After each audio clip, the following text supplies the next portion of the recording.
Hey y'all, we have Miss Mazuma on the show today, who is a flight attendant soaring high on her journey to fire.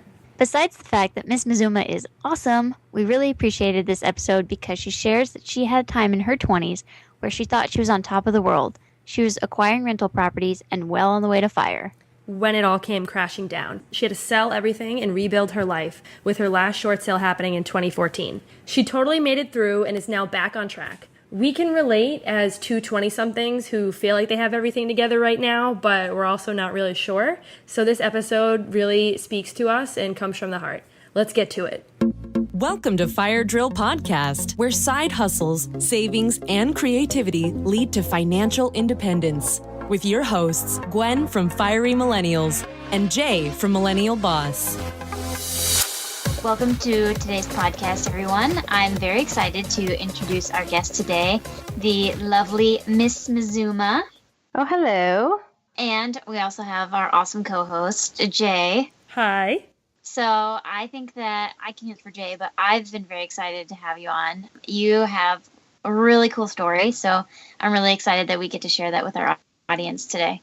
Yeah, well, we randomly met over Twitter. I mean, I kind of know who you were, but you had tweeted out something about needing somewhere to crash in Chicago, and I had you stay at my place. Random person stay at my place, so it was good.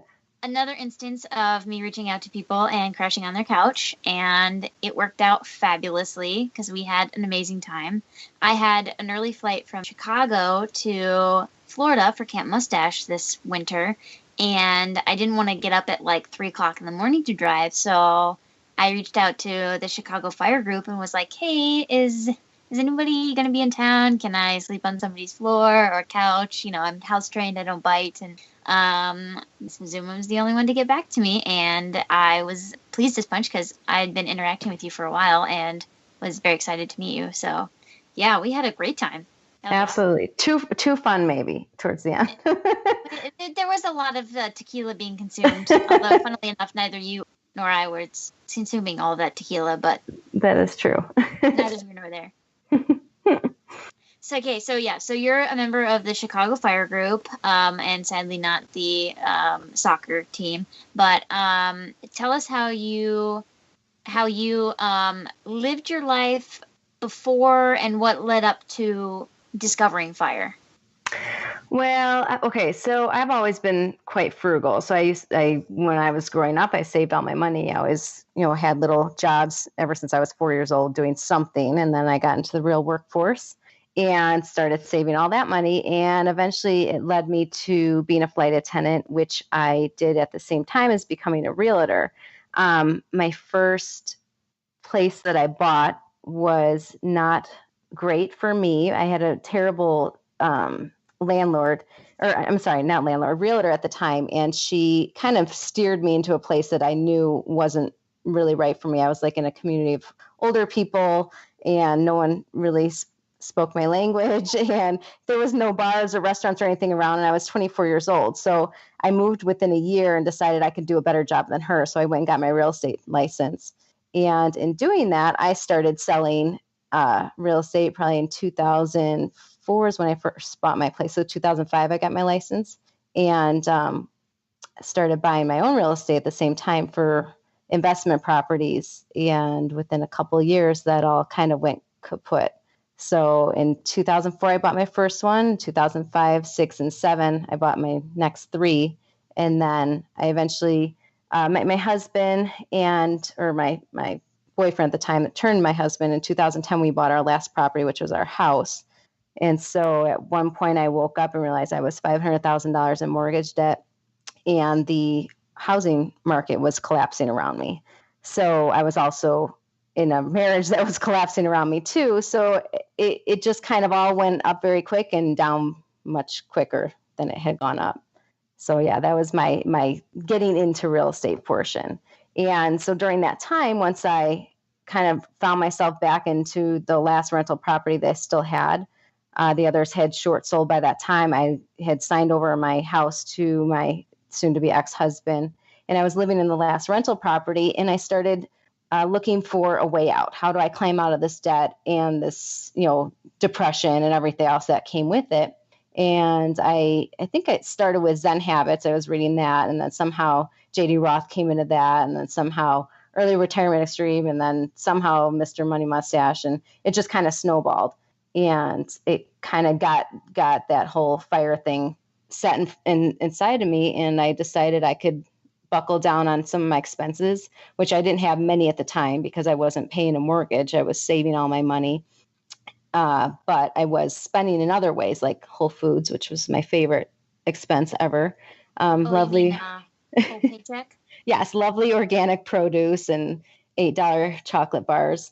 But it was, that was the worst of my spending. I didn't go out and buy a Lamborghini or anything crazy. I just was being silly. I wasn't working a lot because I was dealing with a lot of other issues. And so the money that was coming in was going right out the door to whole paycheck. So yeah, so it kind of lit that, fire inside of me to get on the right track, start working more, start saving again, because at this point I'd lost everything that I had. And I didn't feel motivated to start saving again because I knew how quickly it could all go away. And I, it's been 4 years since my last short sale. Literally August 31st was my last short sale in 2013. I want to dig into this a little further because I remember when I first saw your post and I read it, and the first time I was introduced to your blog, and it's when you talked about the whole story of going through all of the rental properties and the high of acquiring them and then the low of when you had to sell them. And being in your 20s, and right now Gwen and I are in our 20s, and we're fairly confident. How do we know if we are on the right path or if we're making that mistake? And were there any signs as you were doing it that you were like, actually, I'm in over my head? Absolutely none, because when you're a certain age, and here's the thing is I've always been good with money. So I'm not saying this as someone who's been in credit card debt and just like spent on silly things. I just was one of those people who was always very focused. And I thought I was building this retirement for myself.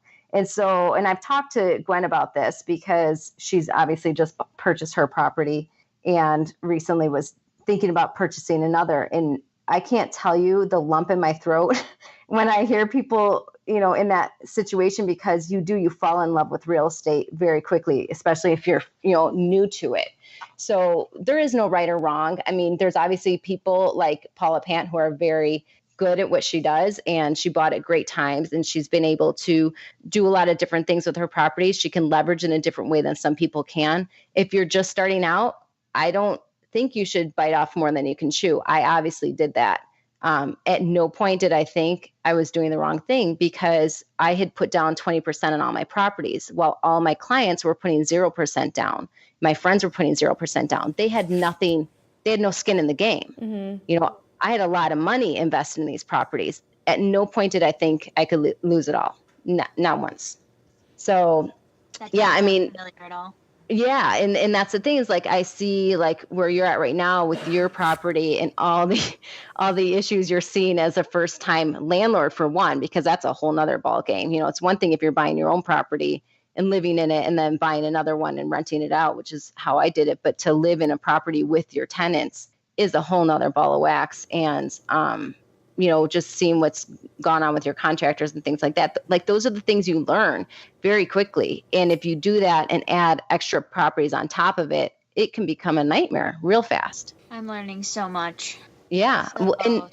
But there's such great lessons, and that's the thing is I try to stop. Like, that's why I started writing about it. Writing the post that you were talking about was a 3-part series. And it was because there was so much to say, and it was very cathartic for me to write it, because I didn't talk about it at all. I didn't talk about it while it was happening. I didn't talk to my family. I didn't talk to my friends. I just put my head down and got through it. And now I feel like I have somewhat of a platform. I mean, I created it. I started this blog just so that I can kind of guard against that for other people or warn other people. And it feels good to be able to be like, all right, this is my situation. This is what happened. It doesn't have to be yours, and it might not happen for you, but you can at least be aware of these things. We're going to link to that in the show notes. I think it's important for anybody who's interested in getting into real estate or getting into some of the things that we've talked about on the show. They just need to read this just to have a balanced perspective on it all. No one can Yeah. see this, but I'm nodding my head vigorously while I'm listening to this. And that's one of the things that I learned, when you take on, it was easy to get the mortgages. But when you take it all on, like I was leveraging my future income against my current finances. Like I thought I was going to be making more and more and more. And I was, but when the market crashed, like my tenants were going to pay more and more and more. They lost jobs. One just didn't pay for 6 months. I couldn't even evict her at the time. And it was just a mess. So again, those are the things you learn as you're going through it. I would have preferred to learn it with one property instead of 3 at the same time. But, that's just how it went down. What was the straw that broke the camel's back? My husband at the time, saw me struggling. Obviously, a lot of my money was going to cover these properties. And when I had purchased them, I didn't know anything about the 1% rule, in quotes, but which basically says the purchase price you should be able to rent it for 1% of the purchase price. So if I bought it for $100,000, I should have been able to get $1,000 for it. Now, everyone has different variables with their purchase price and their rental, but mine, I bought 2 of them for $100,000, putting 20% down, and the rents were going for $650 at the time. So I wasn't even covering the mortgage and the assessments. So I was paying out of pocket for those 2. And then I bought another one. And yes, I could have paid for all of them, but the overages, I was paying for all of them, but I couldn't pay once the tenants stopped paying. I couldn't cover all of their mortgages or all of their rent, as well as the overage that I was already paying with the assessments and taxes. Right. So I think that that's part of what started it. And so my husband said, if you keep this up, you're going to be broke. And then our house, which we had just bought in 2010, we were going through a complete rehab on it, and we were paying cash for it as we went. So now I'm at the point where I'm really stretched thin. And he's like, if you keep going this direction, you're going to put all your money in these properties. He knew before me that the whole market was sinking. And I think I was in denial. When I saw what was happening, I was like, oh crap, I'm stuck in this. And the only way out was to do something that to me was not, I don't even want to say moral, because morals really don't have anything to do with it. I always say that I felt like I had played the game by the rules, and the banks changed the rules. I had put my 20% down. I was paying everything as I should. And all these 0 money down loans and subprime loans and mortgages and all this stuff is what tanked everything. Now, a lot of people feel differently about that. Mm-hmm. And that's fine. But at the time, that was what my thinking was. But I thought it was very irresponsible for me to stop paying or for me to try to modify.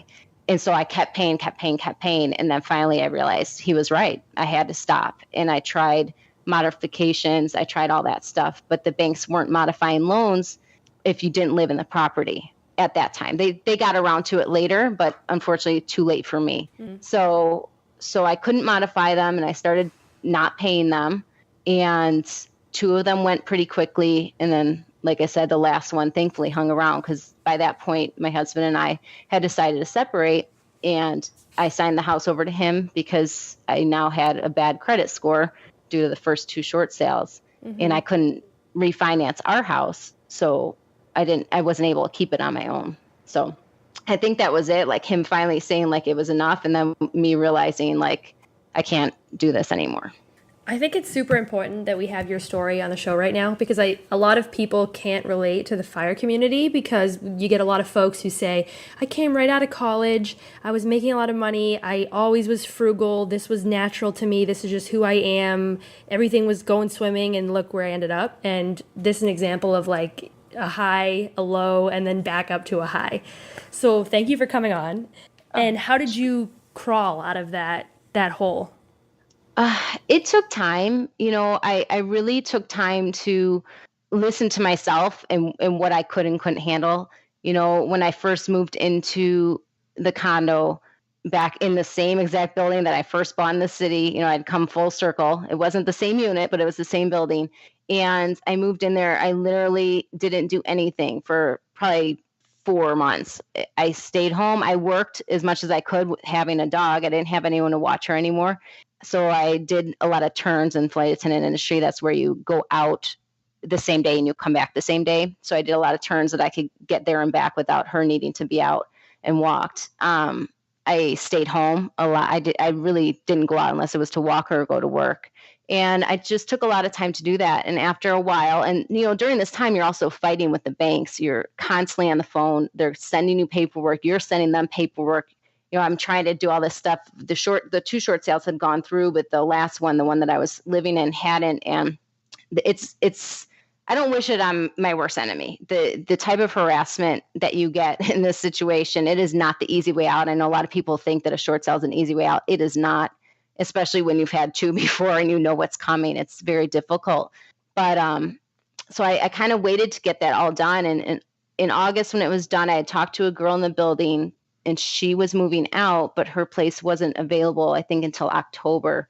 And so I had a month gap, and I had talked to the realtor, and I said, look, I've been saving my money. I can pay you up front, for whatever, 6 months, a year, whatever you need, I can pay it because I know my credit's shot. And he was a realtor. He also owned the property. I was a realtor. He knew what I'd gone through, and I explained it all to him. And he said, don't worry about it. 2 months is fine. And so I had secured the place to move in October of 2014. Having this month off, I decided to go to Spain and hike the Camino de Santiago, which is a 500-mile hike across Spain, which I had done once before, but this time it was a completely different experience because you're just walking through every step you take. Like everyone says, like, what do you think when you're out there walking? Everything and nothing at all. You're just on a constant loop of just endless nonsense. And so it took me a month to do that, and I volunteered there a couple of weeks, and I came home and I kind of like reset. It was like pressing a button, just reset, start over, start fresh. And like I said, I had started reading about financial independence, and that kind of kicked me into high gear once I got back. Did you go alone on the hike? Yes, I really I adore solo hiking. I'm a fast walker, and I walk long days. So for me to hike is kind of a spiritual thing. I'm not deeply religious, but if I was to choose a religion, it would be hiking because it's like where I do my best thinking. I did, however, bring my mom out to the Camino de Santiago one year, and we didn't get as much hiking done as we expected to. Let's just put it that way. It was more eating, drinking, and talking than anything else. That's pretty amazing. So how far away are you from FI now? I am right in the middle, but I don't know how long it's going to take. Like financially, I'm in the middle.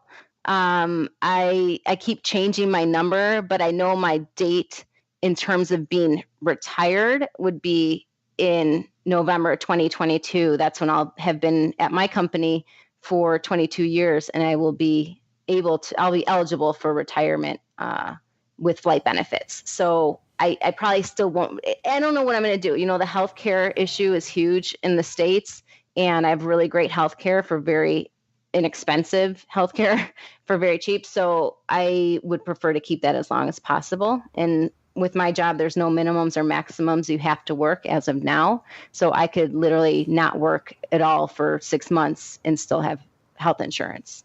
That's pretty amazing. What you're saying is your number is $23,462 a year?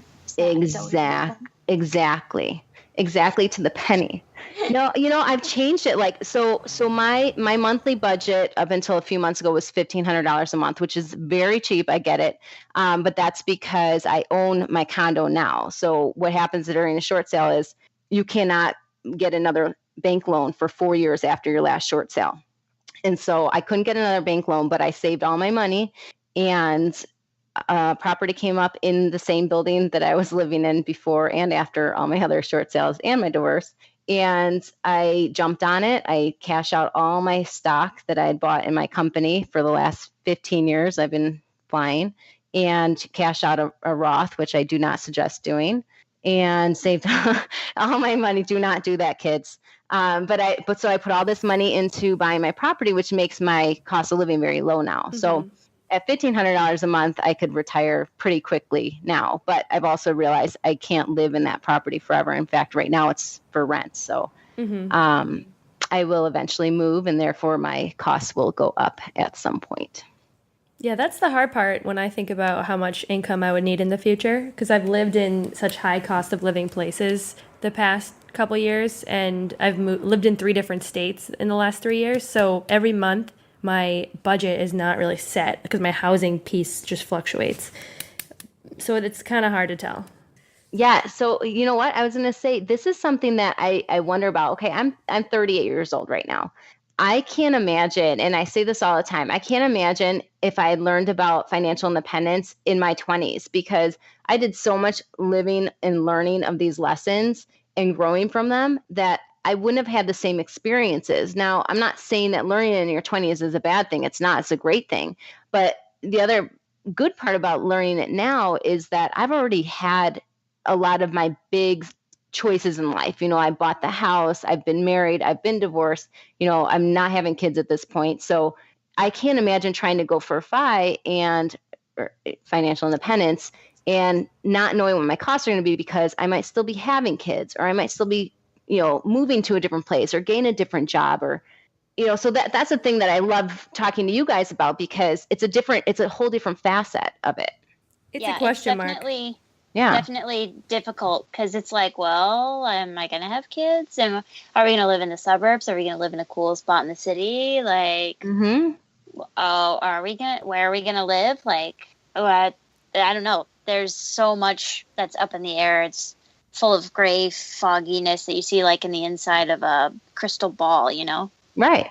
There's also a lot of opportunity too, because you are younger, you can take more chances. You have the longevity on your side that you can be investing now, and that money is going to grow for you. You know, not that I'm saying I'm older by any means, you know, it's 10 years difference. So old. I know.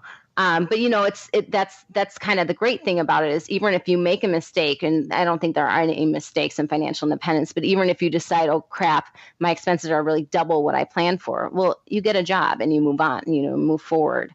Suboptimal decision. Yeah, right. Exactly. But you do what you have to do. You know, if you decide, oh, I'm going to have 5 kids because this one was really awesome, well, you know that obviously your expenses are going to change going forward. So I'm kind of happy that I read about it and decided to take this on at a later stage in my life. But so what does FI look like for you?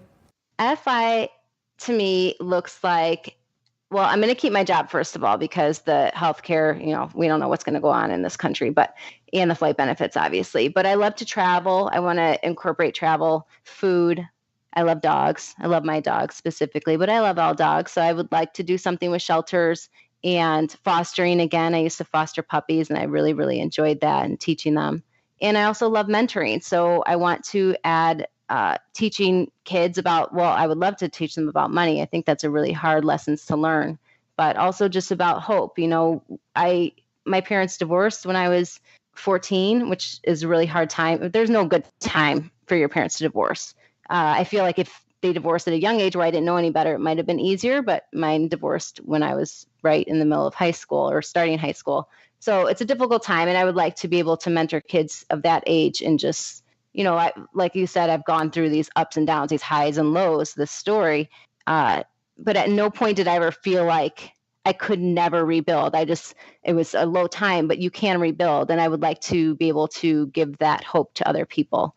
So ultimately, to wrap everything together, I'm going to have a farm where I bring the kids there to learn about farming and sustainability, and that they, you know, also teaching them these things. And we talk about money and hope. And then I want to take the food from the farm and get a food truck so that I can cook, because I love to cook, and make, I don't know if I'm going to do tacos or soups or something. I don't know what, but all the money and proceeds from the truck are going to go to a dog shelter or something to that kind. So I'm going to try to mix it all together. Now, I don't know if any of this is going to happen, but you know, those are my dreams. I love the plan. It sounds awesome. Well, then you can come and work with me anytime, because I'm going to need all sorts of people to help. This is like a 4-part operation. Okay, well, perfect, because I can help with, you know, the money stuff, and then like some of the mentoring, because, you know, my parents divorced when I was 2. So I got the, I don't love younger, I got the younger aspect there. And, you know, if we can include kittens in that, can we foster kittens? I guess. I mean, I'm more of a dog person, but whatever. You can bring your cat. We'll do it. That's fine. The kittens we'll are make so room. cute. Okay. They're cute. We'll make room. We'll have a kitty room for them. That's fine. Yay. Okay, I'm in. But yeah, you know, I feel like you give back to the parts of yourself or the parts of yourself that you love and hate the most, all the things that you've had to get over in life, those are the parts that other people are having struggles with, and you've gotten over them, or you know how to talk to someone who's had those struggles. So I want to be able to help people who've been in those situations. That's deep. Really deep. I like it. So I think that's interesting about keeping your job as a flight attendant. That makes sense regarding the healthcare and the flight benefits, although travel hacking is getting pretty good nowadays. So it kind of maybe could be a wash depending, I don't know. What else is it about your job that makes you want to continue it? Yeah, I deal with a lot of people, right, every day. And I think a lot of people in this community, in the financial independence, early retire community talk about being introverted.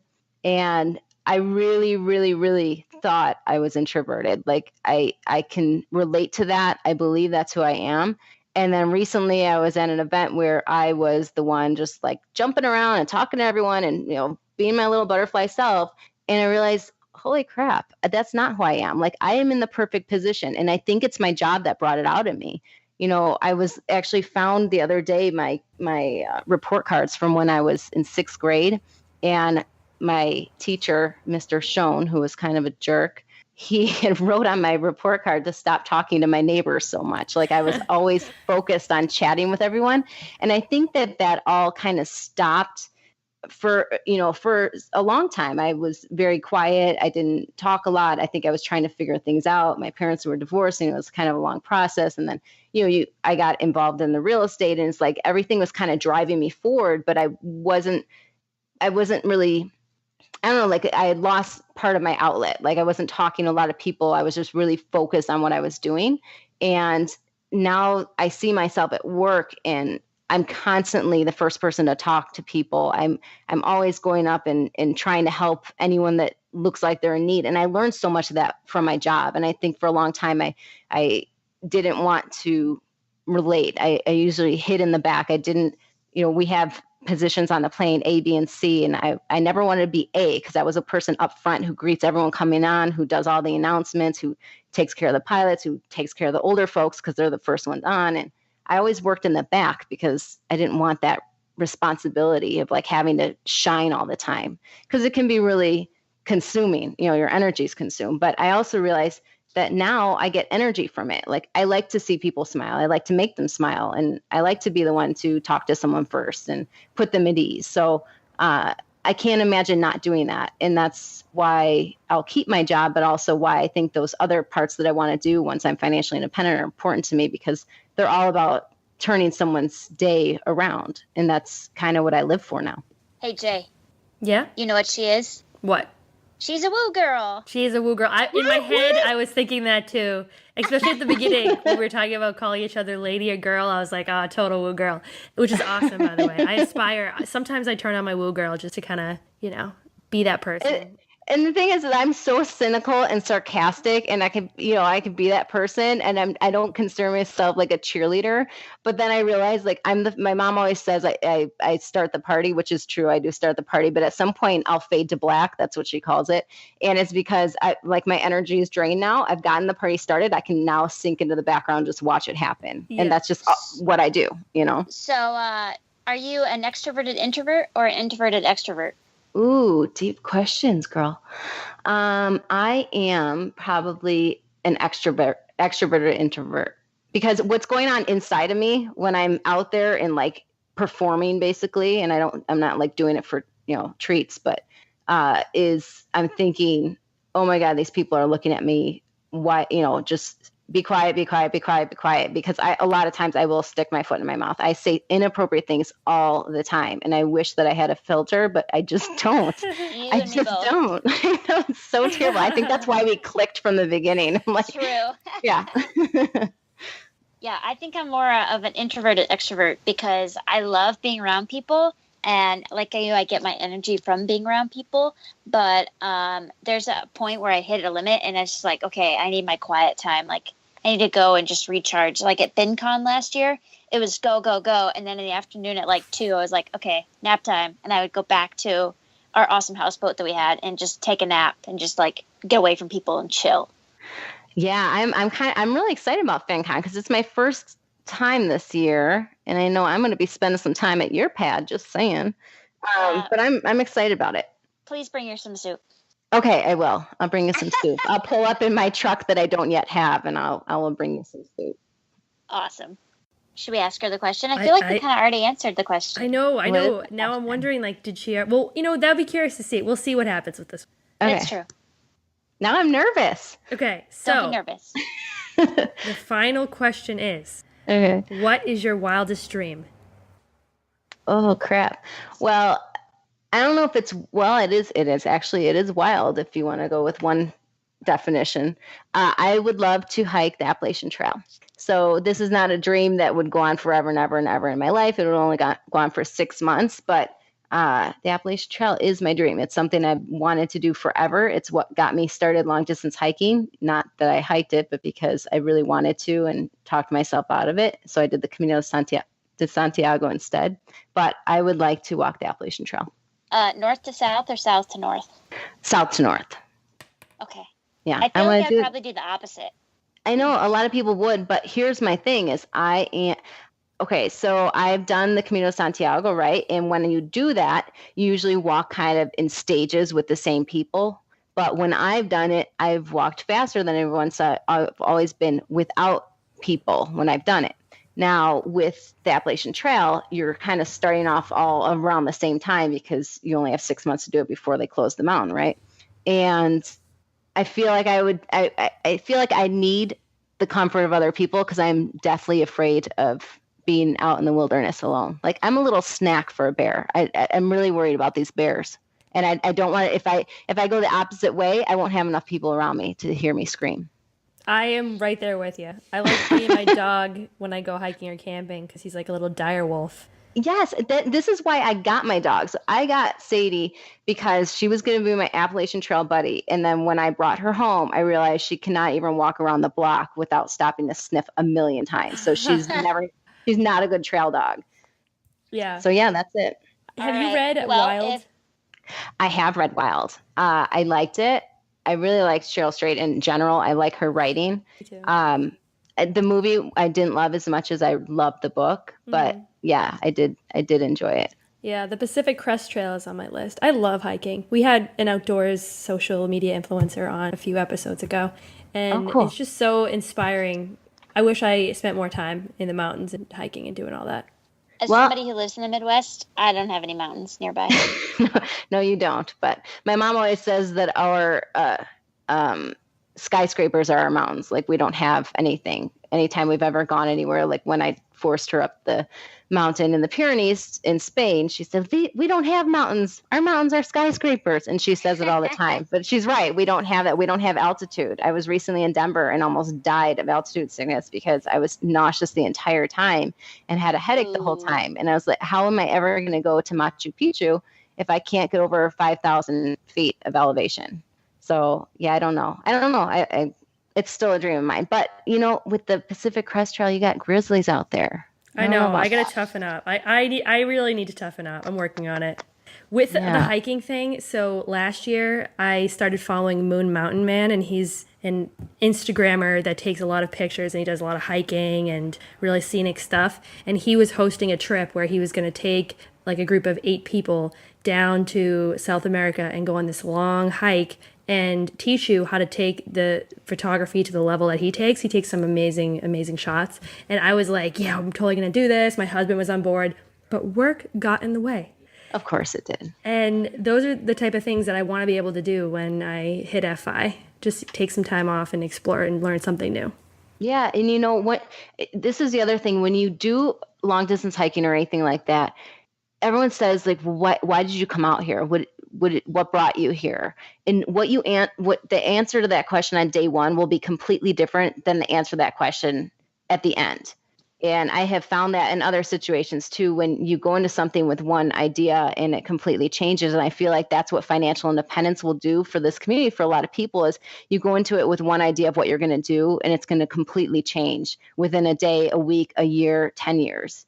And I think that that's the great thing about it, though, is it's very fluid and it's changing a lot. And our ideas of what we want to do for the future change all the time. And it's okay. Like, you don't have to be stuck on this one idea that you have been building for, the last 10 years in your mind. Like, just roll with it. Because when you roll with things, they turn out so much better. Amen. Yeah, cheers to that, for sure. All right. So if people want to get in contact with you, how can they do that? Well, I'm on Twitter a lot. So Miss Mazuma, Mazuma, and missmazuma.com is my blog, which I post at strange times and days, but maybe once every other week. And I'm not on Facebook. So yeah, probably Twitter and my blog. That's about it. Alrighty. Well, we'll link to that in the show notes so people can get in touch with you if they have any other questions. And thank you so much. Yeah, thank you. Thanks for having me on. I'm so excited for your new podcast. Thanks for listening to today's episode. Go to our website, firedrillpodcast.com, to continue the discussion and get the link to our private Facebook group. If you like us, leave us a review on iTunes. If you're like me, you have no idea how to do that. So, in the podcast app or in iTunes, search for Fire Drill Podcast, find it, click the reviews tab, and write something to make my mother proud of me. We read every single review and want to say thank you from the bottom of our hearts for making this podcast possible.